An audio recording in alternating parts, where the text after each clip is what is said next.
Hey guys, welcome back. Behavior Strategies for Class. This is where we empower educators with effective behavior strategies that work so you can teach, right? So today we're just going to talk about some real stories, right? Real kids, real strategies that have worked, and that will hopefully help you with your students who may be struggling with some of the same behaviors that our students do. So you won't want to miss this. And before we get started, I want to encourage you to sign up for your emotional regulation cheat sheet. It has strategies listed on there, and you can go to the show notes and click on that link, and you will get your own cheat sheet to help you with your students' emotional regulation. Welcome to Behavior Strategies for Class. I am Diane Bachman, your behavior paraprofessional with over 15 years of experience working in special education. And I'm so glad you're here because I'll be teaching you about social emotional learning, behavior strategies, trauma-informed care, and more. So if you are tired of being frustrated and not knowing what to do with your students who have challenging and disruptive behavior, you're in the right place. Now, if you're ready to become more equipped to help your students learn and grow, let's listen in to today's episode. And this week's Behavior Boost is using a behavior chart to help modify a challenging behavior into more positive behavior. Now, I know you may have some students who probably have like 3, 4, 5, probably multiple behaviors that should be changed into more positive behavior that will help them access their learning and give them success, right? But we don't want to overwhelm them, right? We're not going to be like, okay, well, this needs to change, like giving them a list. Like that's overwhelming, right? And then they can't focus in on what they really should be doing. So I want to encourage you to try and work on one behavior at a time.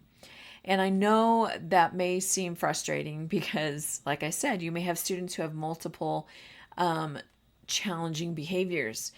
But to give them success in one area just builds their confidence so that you continue to help them grow and change for their next behavior. So like if they're constantly shouting out in class, and granted, again, a reminder, I work in an elementary school. And so a lot of the time, like they just don't have that impulse control, right? They just have a thought, it comes to them and they need to share it with everybody. But you want to try and teach them when is the appropriate time. And so you could create even just a little behavior chart for them for this one behavior. And say you're working on, okay, before lunch, let's work on, learning to raise your hand. If you have something to say, if you have a question, if you need to go to the bathroom, if you need to get a drink, whatever it is, reminding them, raise your hand. Make a little picture of a kid raising their hand.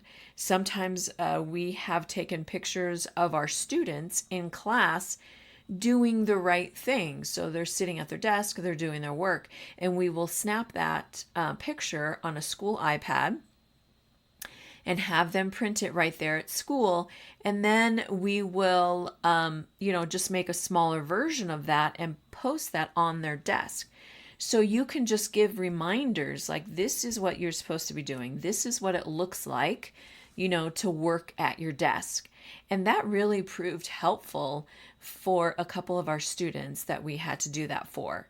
So again, you can use your school iPad, take a picture of your student, working or what behavior you are looking at getting or looking at improving, and then make a smaller version of that and post that on their desk, maybe in their binder, whatever it is that they will be able to see that will motivate them and encourage them to do that behavior.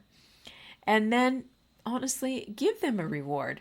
Reinforce that positive behavior. Sometimes it's verbal, right? Some kids, they love the verbal praise Other times kids love a little trinket. So whether it's maybe a cool, looking eraser or maybe a cool pencil, just one little thing to be like, hey, you did great today. Thank you so much for, raising your hand when you had something to say.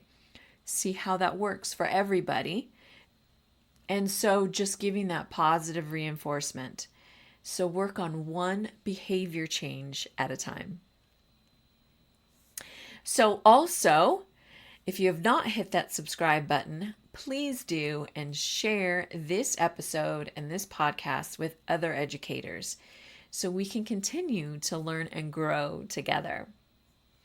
So, like I said, we're going to talk about some real life stories, some real life students. And I know I kind of put stories into the podcast each week, but today I wanted to just kind of hone in on some real life stories.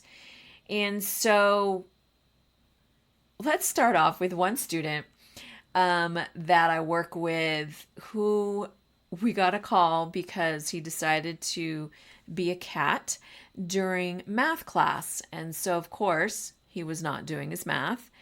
And so I went upstairs and he's in the corner, like kind of in a ball, like he's sleeping like a cat. And I just went over and said like, hey, what's going on? And he kind of hissed at me and put his hand up like, it was his paw. And, I just reminded him like, when you're at school, we need you to be a student. And it took him a minute. And I just reminded him again, like, when you're at school, we need you to be a student so you can do your learning. And it took him a couple minutes, but then he did get up and get back to math.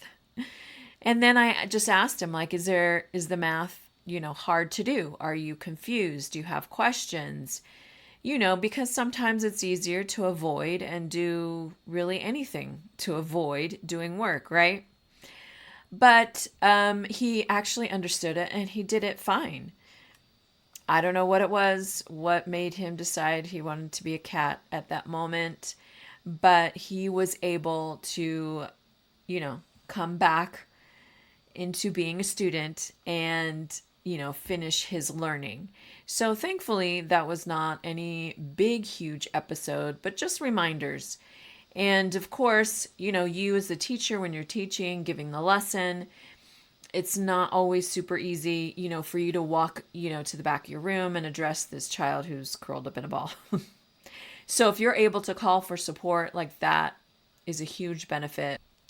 Then we had another student who decided to start yapping in the middle of class. Just start making these noises, in the middle of a teacher's lesson. She gave redirection. She tried to ignore.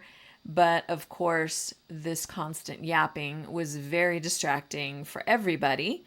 And so she did call for support and they were able to take the student out of the room and really just sit in the hallway. And that student continued yapping.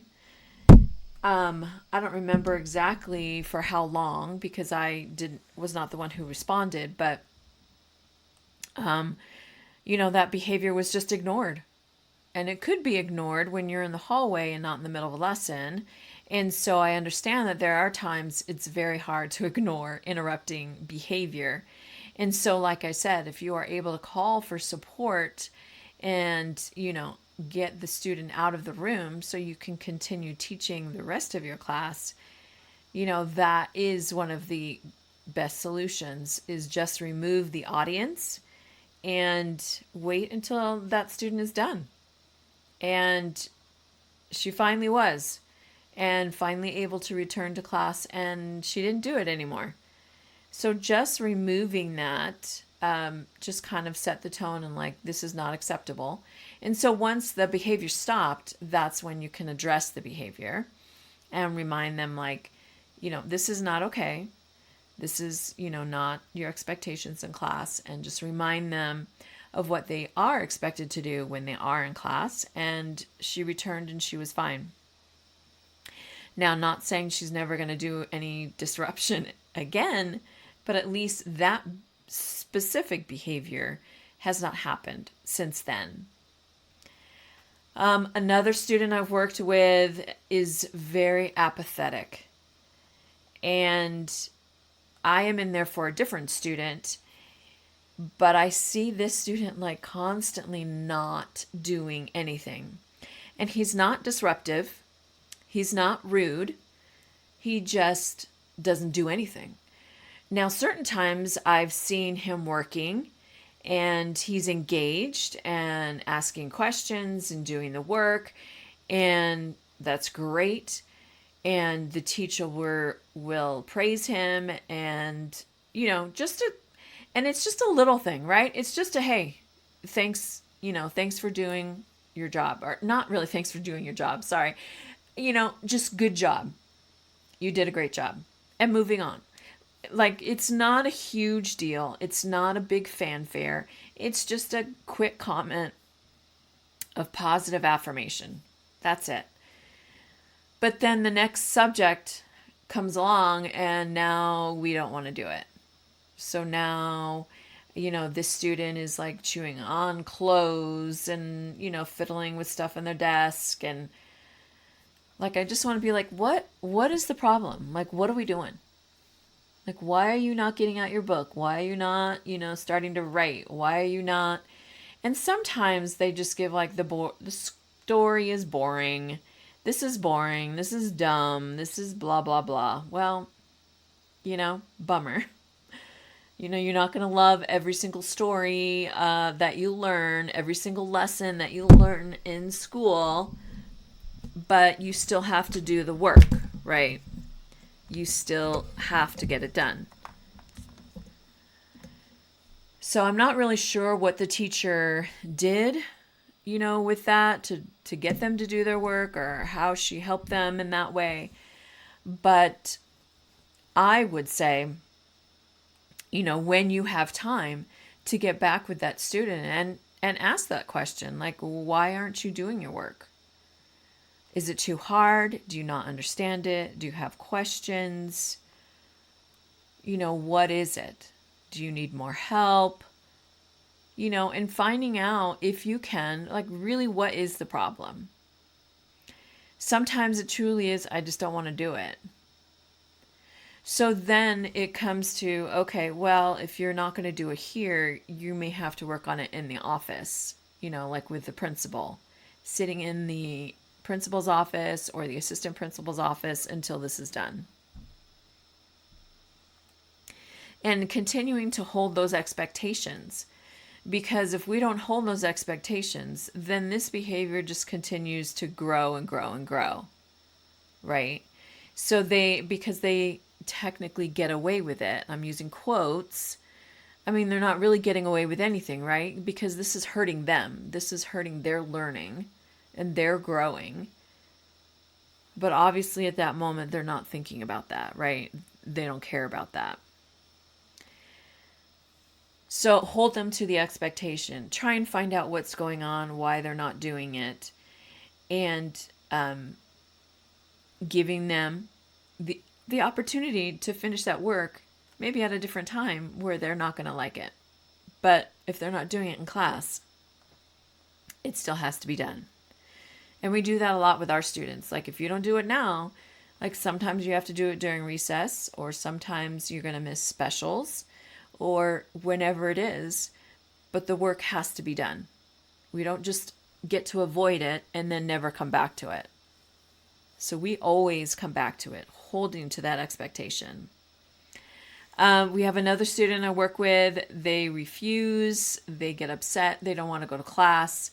He thankfully did not throw his laptop, but just set it down in the middle of the hallway and started walking away, and just like, he didn't want to go to class. Everything was dumb. Everything's stupid. I don't know how many times I hear that. And so we just give them a moment, and then we're just like, okay, so what do you need in order to get back to class? And sometimes it's like, well, I don't want to go. Okay, I understand that. but we're at school, so your job is to be in class, is to be learning.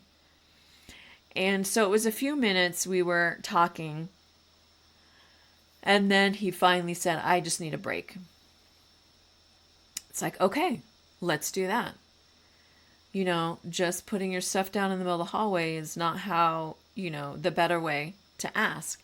Like, instead of doing that, try and ask first, before we do this, refusal and walking away and whatever. And so then we gave him the break, and we kind of talked through what had happened, and he was fine after that. Picked up his stuff and went to class. And I know sometimes it's definitely not that easy per se. Quotes again, easy. But it's just giving them a little space, asking them what do they need, and then being able to follow through with that if possible, right? Some of our students are like, well, I want to go home. Well, I want to see my mom. I want to see my dad. I just want to go home. Okay. Obviously we're not able to do that.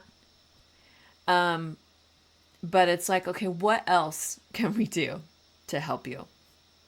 And sometimes it's really the basics, like I'm hungry or I'm tired, and so it's like, okay, well, let's take a quick walk around the school, kind of wake you up, get some water, and get you back in class.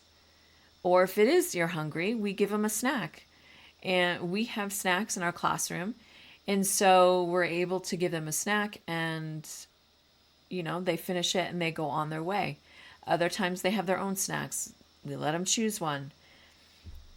And granted, I know you're not always able to do this because you don't have other support. But if you have that quiet space, calm corner, just reminding them to go over there to that space until you can address whatever the situation was. And then bringing them back to where they need to be, because that's, again, holding them to that expectation.